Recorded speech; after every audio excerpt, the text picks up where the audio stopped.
Salut les gars, j'espère que vous allez bien. On se trouve pour une nouvelle vidéo. On va review une main qui a été jouée entre Jason Koon et Linus Love au Triton. J'espère que ça vous plaît et je vous laisse avec l'action tout de suite.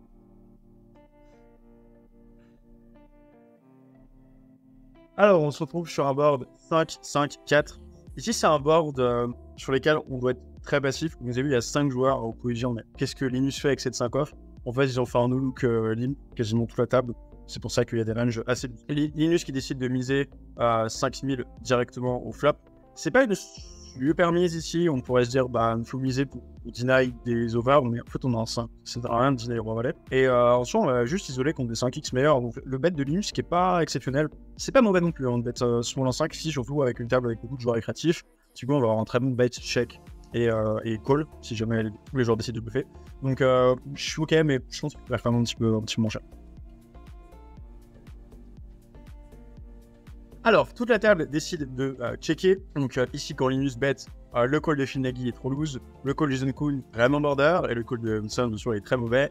Ici, quand Linus bet, on 5 ouais sur 5-5-4, en fait, il est quasiment tout le temps en 5, et on pourrait se dire, ouais, mais Linus, il est super fort, il va être balancé. En fait, non, hein, Linus, il va pas être balancé en écoute 5 ouais, déjà, en live, pas aussi fort que le live, et en plus de ça, ici, la range est juste beaucoup trop sombre. En plus, comme c'est un no-look limp, du coup, la personne a bien plus de Linus, a bien plus de 5 que si jamais il a vu se compléter au bouton 3 lignes. Donc, dans tous les cas, j'aurais fold quand même ici avec cette 4. Pareil pour de 8. 8, c'est un peu plus close, mais ça reste quand même un fold. Je sais pas, le jeu c'est juste beaucoup trop sombre. Après, on joue vraiment très vite, on est sur un 8, au final, c'est comme une bonne carte. Donc, le call du deuxième coup ne change pas, rien. C'est un jeu créatif, donc le call est très mauvais. Et à la turn, ici, on pourrait se dire, il faut que Linus continue à miser. Mais en fait, si, c'est pas du tout un bet. Pourquoi? Parce que les gens, en 5 ouais, multi-ouais, c'est assez probable qu'ils ne risquent pas dame 5, roi 5, en se disant que bah, Linus peut avoir des foot, peut avoir des 5x meilleurs, donc c'est pas vraiment beaucoup d'intérêt de relancer, surtout quand il y a des joueurs à parler derrière. Et du coup ici, quand Linus de barrel et qu'il s'est fait call 3 fois, il a une range vraiment extrêmement strong, et ici en fait on va vouloir call 15-5. Il n'y a pas d'autres mains pour vouloir call, alors bien sûr si on a un combo de draw, pourquoi pas, mais ici le bet de Linus qui est très strong. Et d'ailleurs, si on regarde ce que ça accomplit, je sais que c'est difficile pour beaucoup parce que du coup on se dit putain, on est en train de critiquer un des meilleurs joueurs du monde. Un meilleur du monde en ligne fait des erreurs déjà et c'est pas un des meilleurs joueurs du monde en live. Et ici, c'est assez simple de comprendre, quand on joue contre 3 joueurs qui nous jouent call of flop sur 5-5-4, bah, miser 7 et 5 quasiment coup, c'est pas une très bonne idée.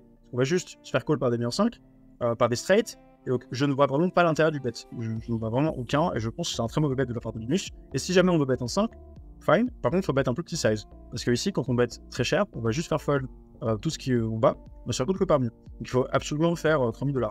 Je pense que Linus surestime la proportion des joueurs à call, mais on joue quand même sur une game où même les joueurs récréatifs sont pas non plus débiles. Roi 8 et 7 et 4, ça va fold, vous allez voir, ça va quasiment fold instant. Parce qu'ils ont beau avoir une paire, ils comprennent très bien que ici, Linus, quand il bet en 5 ouais, il est extrêmement fond. Du coup, Linus décide de bet, je pense que pour moi, c'est clairement une erreur, c'est trop cher. J'ai coup qu'il essaie de payer. Ça, c'est encore une plus grosse erreur ici parce que quand Linus a bet dans 5 joueurs et rebet à la turn, sa range est extrêmement strong. Et de 8, on est juste derrière. Linus va pas bet 12 000 avec une main comme paire de 6 ici. C'est très bien qu'il va juste se faire payer que par des 5x. Donc le call de Jason Koon n'est pas bon ici. Encore une fois, c'est normal. On peut avoir des très bons joueurs en line-up, mais ils peuvent aussi faire des erreurs. Ça arrive. Linus qui décide de mettre 30 000 river, et encore une fois là aussi c'est également une erreur. Pourquoi? Parce que on était 5 au flop. On s'est fait payer 2 fois. Ok, sur un board 5-5-4-2. Jason Koon, il a As-Quête suité, il a 5, il a énormément de mains fortes ici. Avec 7 et 5, on va se faire payer littéralement que par mieux.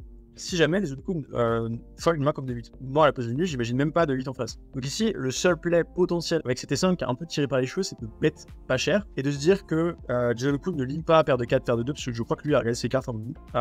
Et du coup, on pourrait bet small pour laisser raise en 5, bluff en 5 par-dessus, mais ça reste assez brunu et c'est pas forcément une très bonne idée. Donc ici, je pense que Linus a clairement overplay sa main, il a sur que par mieux, donc c'est un très mauvais bet, encore une fois.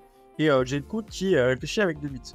Là, pour le coup, c'est encore une plus grosse erreur si jamais il décide de payer. On va le voir. C'est vraiment pas difficile à comprendre. Je suis sûr que la plupart d'entre vous qui sont en live comprenez que c'est un spot où il faut absolument sur le fold. Parce que Linus, ça va être 3 streets dans 5 joueurs. Ça va pas être Linus. Encore une fois, est-ce qu'il a vraiment envie d'aller choper des bluffs ici quand la range de Jason Koon, c'est littéralement un draw ou un 5? Pas forcément. Donc ici, pour moi, Linus, il a soit un bet small river, soit un check. Et Jason Koon, il a absolument un fold. Il est clairement derrière la range adverse. Mais même à la turn, finalement, il est quasiment draw dead contre les value regen de bilan. Donc turn, c'est encore plus un fold. S'il y avait une main comme 2-6, j'aurais un peu plus compris le call. Mais de 8, encore une fois, c'est pas bon. Et du coup, voilà, Jason Koon qui réfléchit. Mais là, je pense déjà le fait de réfléchir est un peu une erreur dans le sens où c'est-à-dire qu'on se laisse l'opportunité de call, mais ici, bon, même si c'est toujours important de bien réfléchir à sa décision, parce qu'on a vraiment une décision très très facile. Ici, on n'a pas du tout un call avec 2-8. Mais bon, on ne sait pas. Peut-être qu'il réfléchit à raise, qui serait pas mauvais, mais je pense que la range ennemie, c'est vraiment beaucoup trop polar. Moi, j'imagine même pas l'Inus bet sur moi comme relation de fuité. Donc, bon, peut-être laisser un poké, pourquoi pas, mais disons que je ne verrais vraiment pas value bet une mode comme 6-5, 7-5, 8-5. Donc, là, je suis beaucoup trop polarisé, je pense, pour bluff. Et je suis pas trop sûr que l'Inus fold ici. Donc, Jason Cohn qui réfléchit et du coup qui décide de fold. J'espère que cette petite analyse de main vous a plu. Si ça vous a plu, n'hésitez pas à la distribuer avec un like. Et pour rappel, j'ai créé Poker University, qui est un programme de live pour tous les joueurs qui souhaitent progresser et gagner plus en cash game live. J'ai également Poker University pour le online, c'est deux programmes distincts. On est plusieurs coachs disponibles 24/24 et vous avez plusieurs heures de coaching par semaine. Les coachings sont faits par moi et d'autres pros joueurs de live. Donc, si jamais ça vous intéresse de progresser en cash game live, monsieur pour gagner plus, vous pouvez postuler avec le lien en description et on vous recontactera sous quelques jours. On se dit à très vite. Ciao, ciao.